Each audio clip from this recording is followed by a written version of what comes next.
সংহতি, এই সংহতিকে আপনি আসলে কিভাবে দেখছেন এবং এই সংহতি আপনাকে আসলে মানে মনোবলটা আসলে বাড়িয়ে দিল কিনা, কি মনে হয়? প্রথমত অনশনে বসার পর থেকেই জাতীয়তাবাদী দলের ভাইয়েরা এবং তাদের যে অঙ্গ সংগঠনগুলো তারা এসে আমাকে সাহস দিচ্ছিলেন, মনোবল দিচ্ছিলেন। আমরা দীর্ঘদিন একসাথে যুগপৎ আন্দোলন করেছি এবং রিজভী ভাই এবং আমি একসাথে জেলে ছিলাম। খসরু ভাই, সালাউদ্দিন টুকু ভাই, শিমুল বিশ্বাস ভাই, তাদের সাথে আমরা গণঅভ্যুত্থানে জেলেও ছিলাম।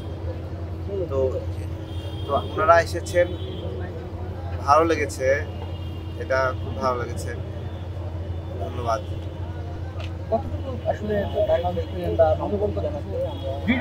না, মনোবল দৃঢ় বলতে ভালো লেগেছে। আসলে আমাদেরকে অনেক ভালোবাসি তো, মানে দেখে আবেগ আপ্লুত হয়ে গেছে যে তারা আমার কাছে আসছে, এটা খুব ভালো লাগছে। ভাই আমরা কিন্তু দেখলাম আপনি তাকে দেখে চোখে পানি চলে এসেছে। আমি কিছু বলতে চাই না। এবং সেই 50 ঘন্টা থেকে এই যে চেঞ্জ করে 51 ঘন্টায় পড়লো। আমার অনশনের সময়সীমা 51 ঘন্টায় পড়েছে এবং আল্লাহ আমাকে সেই শক্তি দিয়েছে।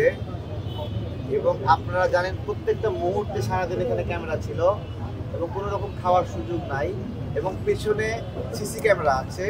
রাতের বেলাও খাওয়ার কোনো সুযোগ নাই, পানিও আমি এক ফোঁটা খাইনি এই 51 ঘন্টায়, আমি খাইনি কিছু। এবং সিসি ক্যামেরার নিকটে এই জন্য বসছি যে যাতে করে এই ব্লেমটা দিতে না পারে যে আমি লুকিয়ে লুকিয়ে খাচ্ছি, ভুয়া আন্দোলন করছি।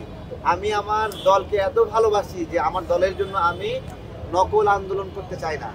আমি নিজেকে অভিনন্দন জানাচ্ছি যে আমি 51 ঘন্টা পুরোপুরি অভুক্ত থেকে কোনো রকম পানি পান ছাড়া এখানে অবস্থান কর্মসূচি করতে পারছি। ধন্যবাদ সবাইকে। আমি এখানে যারা